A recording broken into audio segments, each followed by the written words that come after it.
Hi, everyone. Happy Monday to you all. I hope that you all had an amazing weekend. Shout out to all the fathers. Happy Father's Day. Um, and I just hope that everyone had a great weekend. Thank you for joining us again live this Monday at 5 o'clock. Remember that we're on each and every Monday at 5 p.m. And we will be having exciting guests on the show talking about different events. And you'll be the first to hear it here today. Today we have a special guest. I'd love to introduce to you Aisha Taylor.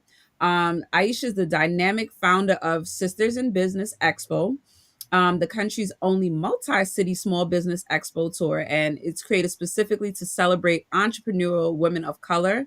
Aisha has built an incredible platform that provides visibility, education, and empowerment to Black and Brown women entrepreneurs through events, networking, and community.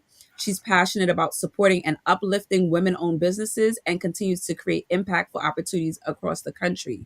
Our products, Rainy Nail Polish, was also in Aisha's stores, Sisters in Business.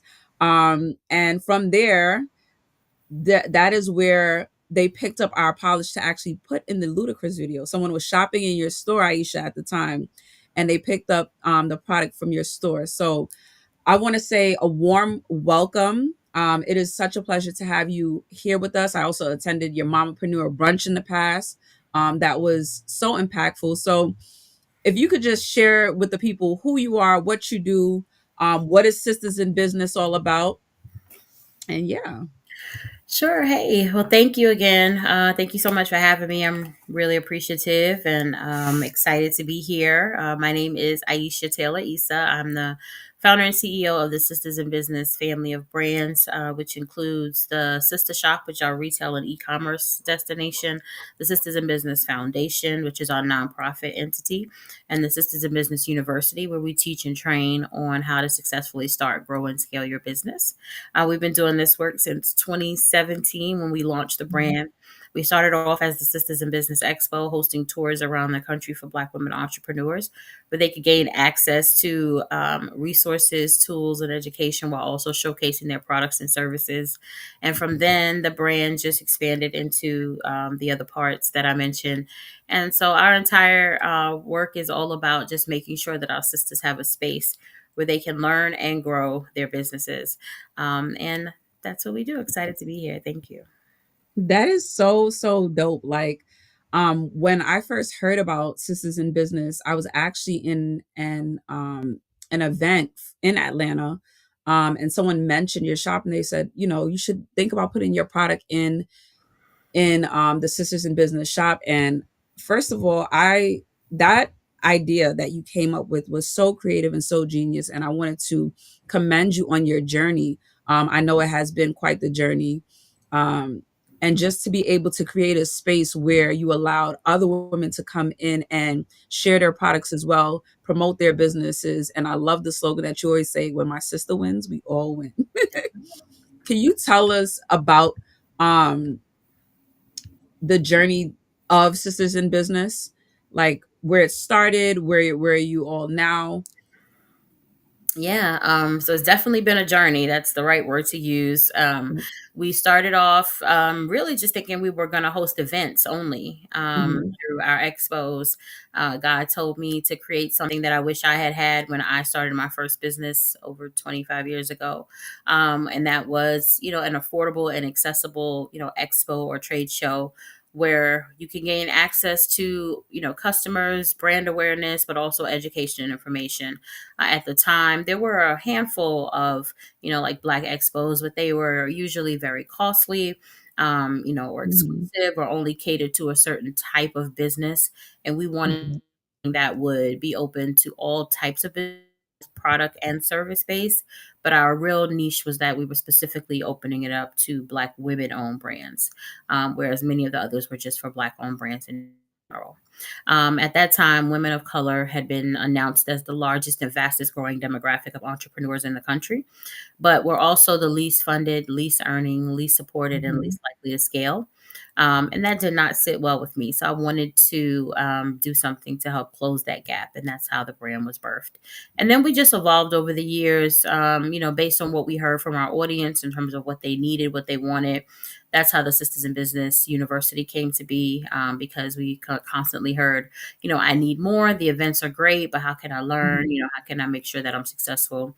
And so that's when we added the university in 2019, as well as our nonprofit entity, which is where we primarily give away our grants, because we got tired of waiting for people to give our sisters the money that they needed. And so we wanted to be Yes. able to do that ourselves. And then the sister shop really was birthed out of COVID, when Mhm. we, for over a year, couldn't host our events, and we're trying to figure out what we were going to do to still serve our audience. That is how the sister shop was birthed, and completely just changed the trajectory of the brand. And now we are a fully e-commerce platform, where we are becoming the Amazon of Black women-owned brands, where you can shop online, brands from all over the country and from out of the country, all created by Black women. I love that. I love that. I love that. Um, and when you speak about just the journey of it, right? I know that you had to have a certain kind of mindset. Um, what mindset shifts do you think were necessary for you to succeed in business?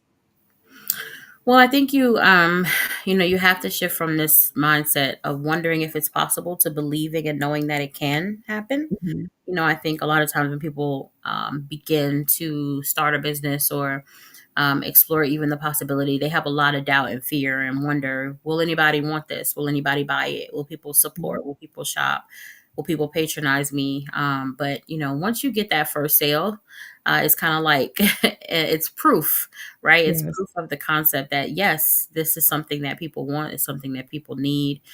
Yes, you'll probably have to tweak along the way, but I definitely had to begin to just stop doubting and embrace the fact that this was something that our sisters needed and wanted, and how could I just Mhm. continue to make it better for them.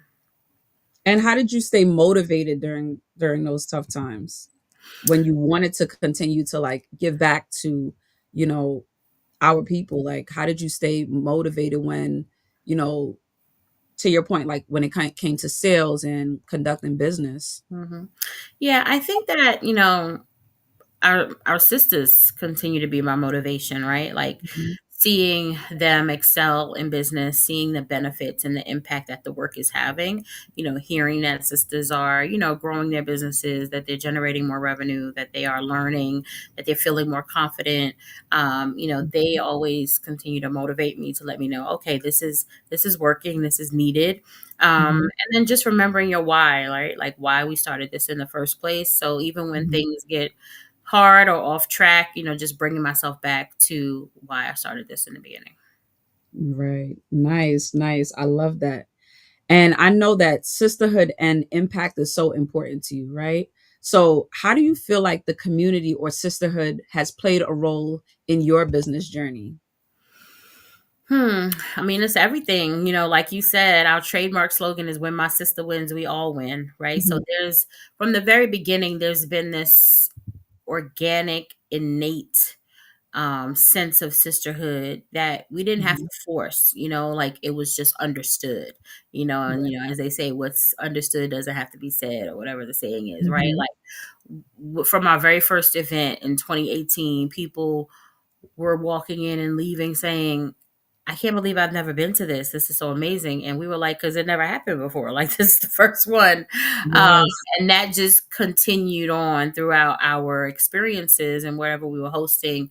I think it's also because we have this sense of this commitment to excellence.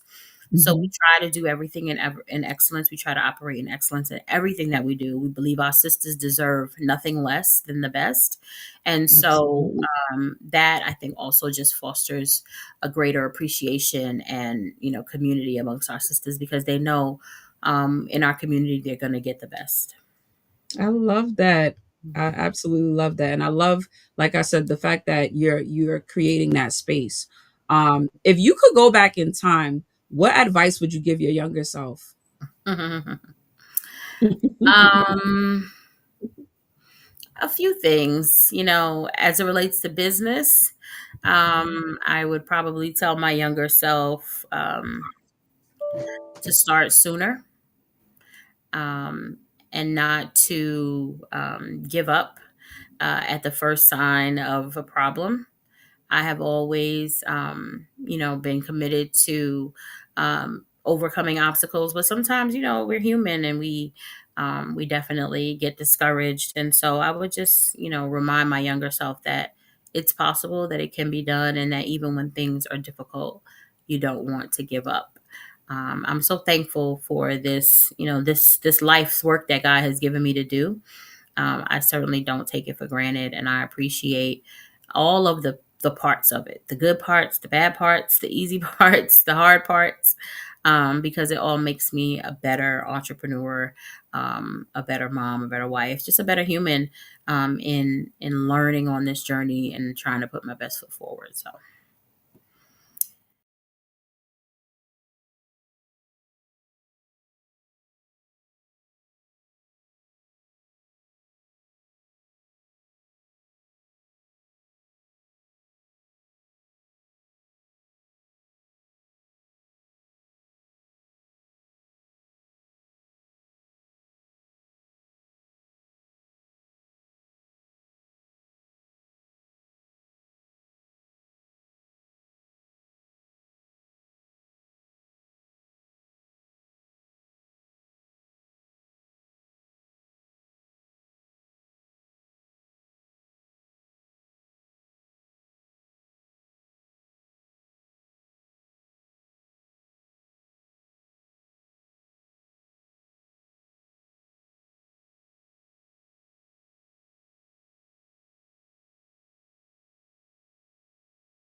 So thank you so much for sharing um, what advice you would give to yourself, to your younger self. What are three qualities that you think every entrepreneur needs to have?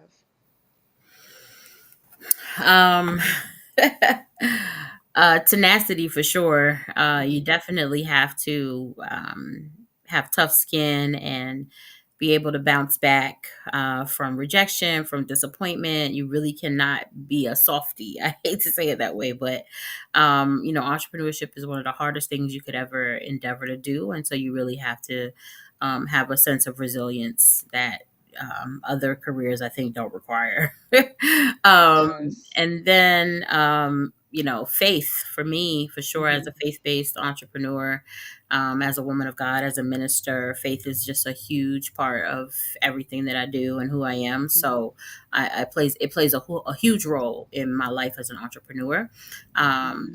Being able to rely on the strength and power and guidance of God in this journey has been a game changer. So definitely faith. And then I would say probably, your ego. Mhm. You know, there's really, unfortunately, no room for ego Mhm. in business. So being humble, Mhm. you know, still being proud, of course, and you know, but you have to be humble because if you're not humble, it will humble you real Yes, fast. that's true. That's very true. So, you know, this sense of humility and Mhm. just passion and gratitude for everything, I think makes a big difference. I think I think those are great points that you brought up. I always felt like a genuine energy and spirit from you, and you always come off as like just humble, kind, caring, um, and your messages are always inspiring. So, like you said, life has a way of like humbling you, right? If you're not humble already, but also more importantly, keeping the faith, praying through the process, praying until you see things happen, and speaking the things that you want over your life and over your business is super important. Mhm. What are one of the lessons that you learned the hard way in business? Um, there have been lots. I probably would say, you know, holding on to something or someone too long Hmm. in business can be a hard lesson to learn. And so, you know, because we put our heart into this work, and sometimes we don't want to, you know, acknowledge the fact that something is not working, or, you know, Hmm. a team member not be might not be working, or a system might not be working, or whatever the case it is. And so we have a tendency Right. to hold on to it to try and make it work, but that can cause more damage than good. And Hmm. so I definitely had to learn that lesson the hard way. And now I just let any and everything go if it ain't working. I hear that. Listen, I hear that. Listen, it has to be able to serve you. It has to be able to serve a purpose, right? And if it's not serving you, it's not serving the purpose is there for, then let that thing go, because there could be so much growth in that. But I also understand the idea of we want things to work, and we want to see the good in everybody, and believe that things are meant to work out. Um, but sometimes for growth, it is necessary to make those changes. So I definitely understand that. How did you market your business and stand out from any competition of people maybe getting a similar idea to open a store as you? Well, for the store in particular, or just the brand? Both, both. Well, I mean, you know, we of course obviously do all of the mainstream marketing efforts, right? Social media, email marketing, text marketing. I think one thing that was different about us when we first started the brand overall was that we were very grassroots. So Hmm. I was out there, like in the streets, you know, talking to people, going to events, you know, asking questions, getting feedback, giving out flyers, talking to other business owners, like very, very grassroots. And did that in every city, you know, that we went to, you know, early on. Hmm. So very boots on the ground. And then when it came to the store, you know, we thankfully already had somewhat of a presence because we had been in business for, uh, well, 3 years, I guess you could say 3.5 years at that point. And so, you know, we were able to, of course, pull on and reach out to our existing audience. Hmm. But then, you know, we encountered this whole new audience by going into retail. So we do, you know, we've done some paid advertising, influencer marketing, and things like that as well. But we always stick to the basics, which is just getting in front of our people and talking to them. And that stands out. Authenticity is what the people love, and that is what they're attracted to. And I thank you for even sharing the strategies that help you grow your audience and your customer base, because you might have just shared something that another business owner that's watching this live right now may have not tried yet. Mhm. And sometimes we do forget to take it back to the basics, boots on the ground, grassroots, um, movement, and we just rely on one avenue or one source when it comes to promoting our business and using different strategies to help us grow our business. So that's super important. How did you fund your business at the beginning? Well, uh, at the beginning, You know, I kept it very low cost as much as I could. Mhm. I used my personal savings Mhm. to cover some of the initial costs of, like, Mhm. the venue down payment, deposit.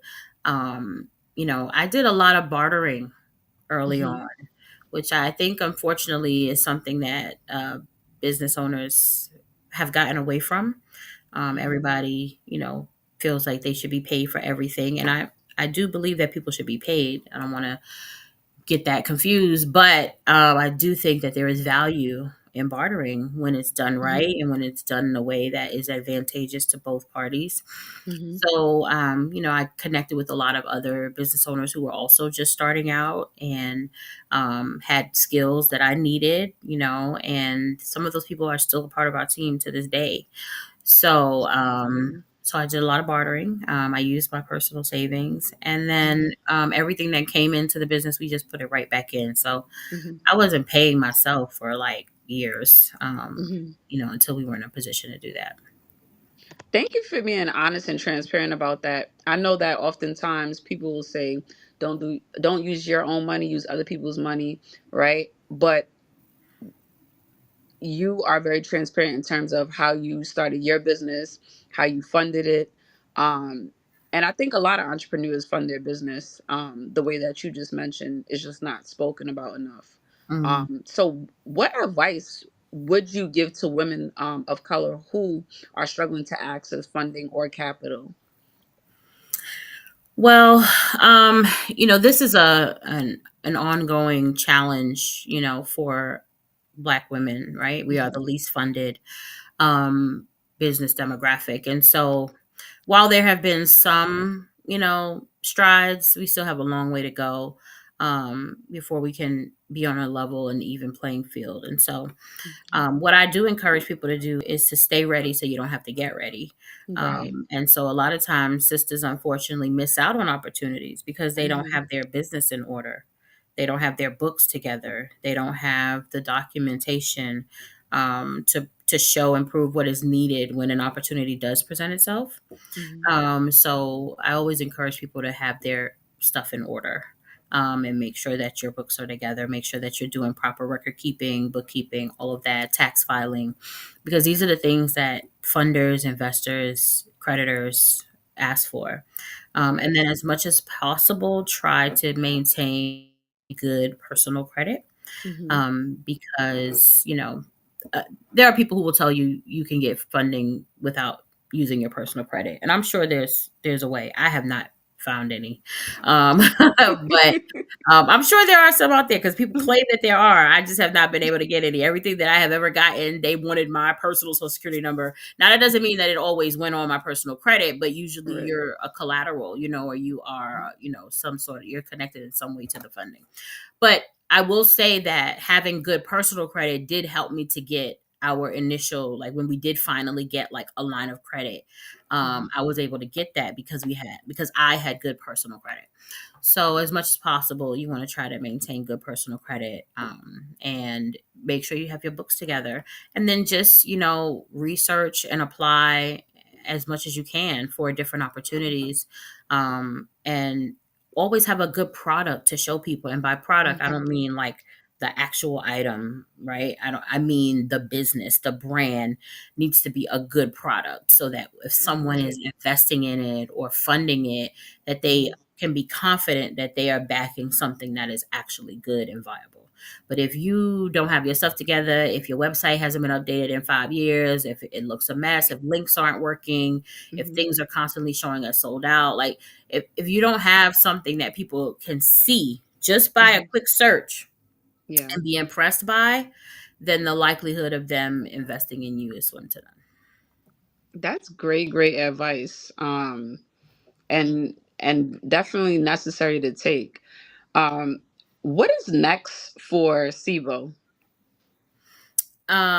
So for the sister shop, and the sisters in business family of brands, we are just continuing to do the work that we're doing, Hmm. but in a better way, in a more efficient way, and also really committing ourselves to ensuring that our sisters have the tools and education and resources that they need. So a lot Mhm, of our work right now is through our inner circle, which is mhm, the membership community for our university, where mhm, sisters can join and get access to courses, coaching, and community. We call it the three C's, mhm, so that they have what they need, and are not feeling like they're on this entrepreneur journey by themselves.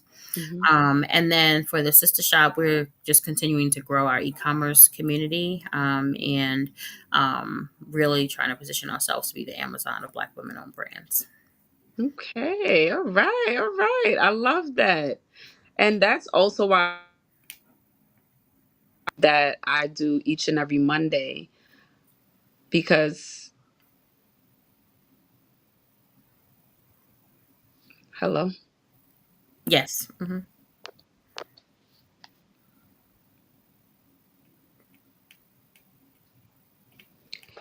You're there. I can see you and hear you.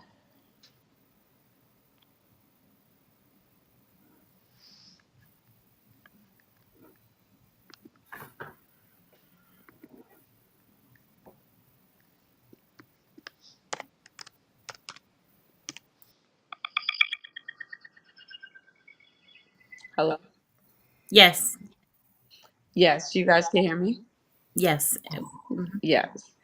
So that I was saying that's also why I started the live each and every Monday at 5 p.m. because it's just so important that other entrepreneurs have a space to connect and learn the tips and tricks um, that helps when it comes to starting a business, running a business, um, and I have different people come on to share their journey and their story because you never know who's on and can share just that knowledge and information that someone else might need or looking forward to or is willing to tap into. So I love the fact that you guys are creating a space just for that at the university that you're doing.